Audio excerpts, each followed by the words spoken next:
But what a great neighbor, what a great kid. In fact, the best kid you'll ever meet. The Midwest Medical Examiner's Office concludes Prince died of an accidental drug overdose, self-administered fentanyl. It was at Demi Lovato's home in the Hollywood Hills that paramedics reportedly found her unconscious and suffering the effects of an overdose. For males 25 to 45 person, that number up 35% in just 1 year from 2015 to 2016. You hear a lot about opioids in the news, but what are they? What do you know about opioids?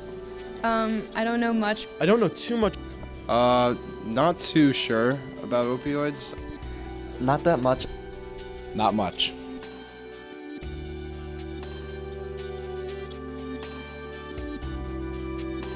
Opioids are a medication that are primarily used for the treatment of severe or chronic pain. Opioids are any drug generically that binds to the opiate receptors in the body. When people think of opioids, they think of narcotics, OxyContin, Vicodin, anything of that nature. And then there's synthetic opioids as well, like to include fentanyl. Opioids are drugs. I think most people know them as serious prescription painkillers, basically the ones that people are most familiar with, things like oxycodone and OxyContin. But in police work, it's also illegal street narcotics like heroin and fentanyl. I think the reason people become addicted to opioids are multifactorial. So I think it has to do with the amount of opioids that they use, the length of time that they use it, the age of onset of use, and also family history of substance abuse. You know, a tremendous number of people get addicted to these drugs because they are overprescribed pain medication. So they get hurt, injured at work, a sports injury, something like that. They go to the doctor, they're in a lot of pain, they need surgery, they end up getting a prescription for one of these opioid type pain relievers, and they get addicted to them within, 2 weeks. You can be addicted to it, and then you can't get the prescription anymore, but you need to maintain the high, and now you're on the street looking for heroin. I mean, I have an extensive history with opioids. It started with a painkiller addiction, which started as a result of a high school soccer injury that I got when I was 15.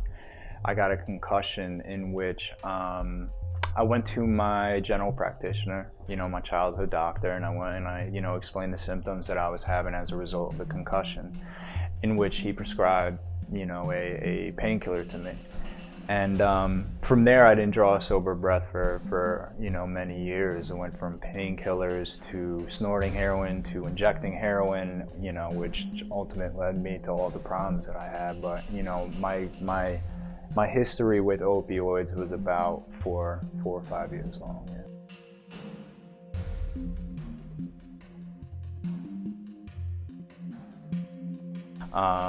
Everything was good in high school. I did get good grades. I did have a pretty girlfriend. I did do well on the soccer field. I had a great family. Everything on the outside looking in was everything's good with Jack, and he has a bright future. He's a good kid.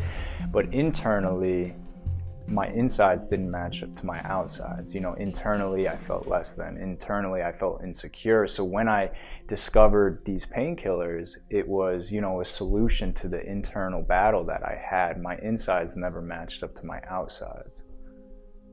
So it wasn't, it's not like alcoholism where, if somebody is drunk, you can smell it or you can see that they're acting funny. When it came to opioids for me, I was able to act like my normal self. Like internally, I might have been feeling high or feeling some type of way, but to the outside world, you don't smell it, you don't see it or anything like that.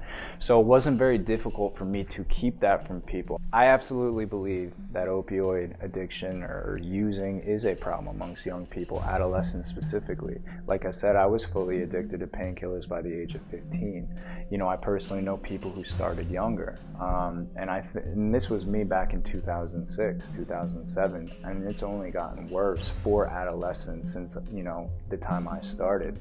I think kids are starting to use at a much younger age today. So I think absolutely adolescents are affected by opioid use or research or all of it.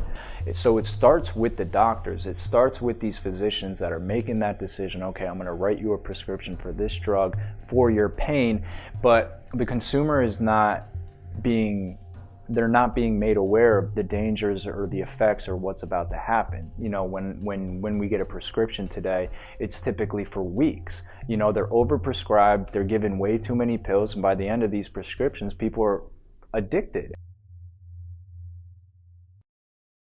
Opioids can ruin your life and the lives of the people you love. Jack Donahue reveals how opioid addiction made him abuse the trust of those around him. He also ended up putting himself into dangerous situations. I was willing to go to any length I had to do to get high. You know, in the beginning it wasn't difficult because I had people's trust. I was able to, you know, steal from you. I was able to, you know, go through your medicine cabinet and go through your house and, you know, take the things I needed to get high. But once the jig was up and everybody knew what was going on with me, that's when I had to go outside, you know, my family, my friends. I had to, you know, do things to strangers. I had to break into houses. I had to rob drug dealers, you know what I mean? And the crew that I was running with and the crew that I ran with were all good kids from Cheshire as well, you know what I mean? And the things that we were doing in Hartford, Connecticut were not safe. You know, unfortunately, a friend of mine who I used to get high with, who went through Cheshire High School, who is from Cheshire, born and bred, you know, was shot during a drug deal gone wrong.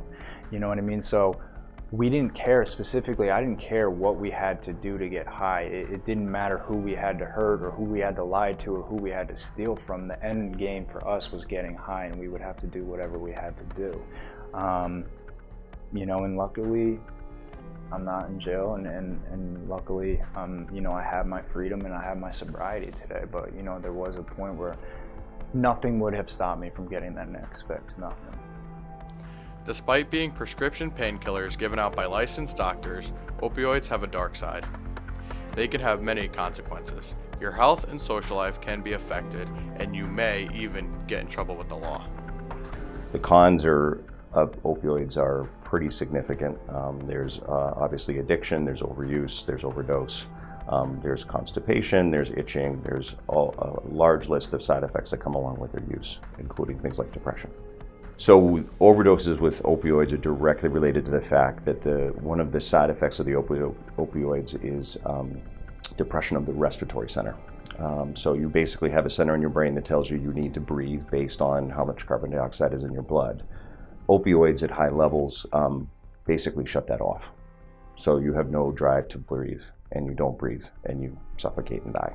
So that's an overdose. That's how the overdoses happen with opioids.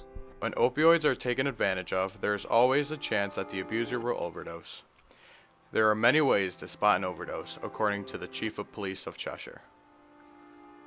Well, unfortunately, with the illegal heroin and that's being mixed with fentanyl, the most common sign of an overdose is that the person is experiencing a life-threatening emergency. They're having respiratory distress. They've passed out.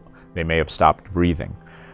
But you know, when you're dealing with somebody like, you know, on a traffic stop, and you think they might be, you know, they're not intoxicated on alcohol, but you think they might be under the influence of some other illicit drug, you know, you look for things like really pinpoint or really dilated pupils, depending on what it is. I think the opioids cause more of the real pinpoint pupils. Sometimes they're lethargic. You know, there's a whole bunch of different symptoms and things that you look for.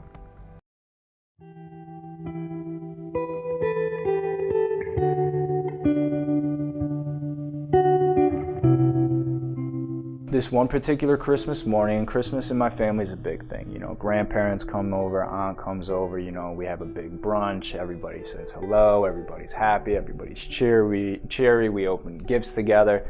And at this time, I was actively shooting heroin. At this time, I had been kicked out of college. At this time, I was stealing everything from everyone. You know, this is when things were really bad for me and my addiction. My family was fully aware of my condition. Nobody really trusted me. Nobody really wanted me around because I was incapable of being honest. If you had anything I needed, you know, to use to get high, I would take it from you. You know, I was not a trustworthy or really a good person to be around. That Christmas in 2009, I remember coming down the stairs, and I remember my entire family being at the kitchen table smiling and enjoying each other's company. When I came down the stairs, nobody said anything to me. And this was the first time like I had this outside looking in type of feeling of like what my addiction has done to my family and how far removed I am from my family at this point, because nobody even acknowledged me. There was no Merry Christmas, Jack, no I love you, Jack. There was nothing of that sort. And it was like the first time I was able to really step back and look at how bad I had been. Jack's addiction was certainly hard on him and his family, but he's not the only one in the area going through this. We certainly have drug use issues in Cheshire. Last year, we had 9 overdose deaths in town. You know, anybody who thinks that this is a big city problem or a low-income problem or something like that is really fooling themselves. It is absolutely not the case. In addition to you know, to being the police chief here, I'm also a parent to you know, one older daughter who's, you know, turned 24 this month, but also to an 18-year-old son who just graduated from high school and a 15-year-old who just finished her freshman year. This stuff terrifies me. I have tried very hard to impress upon them that you know, that these things are so dangerous. It's a very serious thing. It's not something that you want to experiment with. It's important to spread awareness to everyone, especially to kids and younger teenagers, so that they know not to get involved with something as dangerous as opioids. I think the main thing that I want young kids entering high school to know about opioids is that they don't know if they have the addictive gene. They don't know until it's too late. I thought I was having a good time the whole time until I wasn't having a good time. And by then I was already lying and I was already stealing and I didn't know I had a problem. I think it's better to just leave it all alone than to even experiment, because at the end of the day it's not worth it. I was a good kid from a good family, from a good home, from a good town, and a good school, and I ended up homeless in Hartford, Connecticut, hurting people, doing things I didn't want to be doing, but I had to because I had to get high. If you get addicted to opioids, you are having a health crisis and you need to get help. It's more of education, prevention, and triage. Education of opioids is important in order to prevent the risks and dangers that come with using them. There's a lot of things that society can do to help out with this problem. Education is one of the first and most important things. You know, these drugs can cause people to die very quickly. Stage. The first is education, and we do have a lot of programs. I'm sure through this program you've interviewed a lot of people in town, you know, to include Michelle Piccarillo, some pediatricians, and other people. You really have to get that out. It starts, in my opinion, at the middle school level. And education has to start very young, but when we start talking specifically about opioids, I agree with Lieutenant Jortner, who spoke earlier, that middle school is the age that we should be targeting people to. If we get middle schoolers educated to this, we forget that sometimes they're 13, maybe 14 years old, coming out of middle school, and the next thing you know, they're in the same building every day, maybe riding a school bus with adults, right? Because seniors in high school can be 17, 18, many of them are 18 years old. So arming them with that education and that information before they get to high school, I think, is a good way to start. Although education allows people to be aware of the dangers of opioids, there are steps that can be taken to help prevent others from being addicted. Addiction is a tremendously difficult thing to overcome, so the key is prevention. We have a drug drop box in the police department lobby. One of the things that we try to encourage people to do when they have unfinished or unneeded any more narcotic medications at home, bring them in to the police department, drop them into the prescription drop box there. There's no questions asked. Nobody comes in. You don't have to get permission to do it. You just walk into the lobby, drop it into the box, turn around and walk out. We don't, we're not interested in finding out what it is or who it came from or anything like that.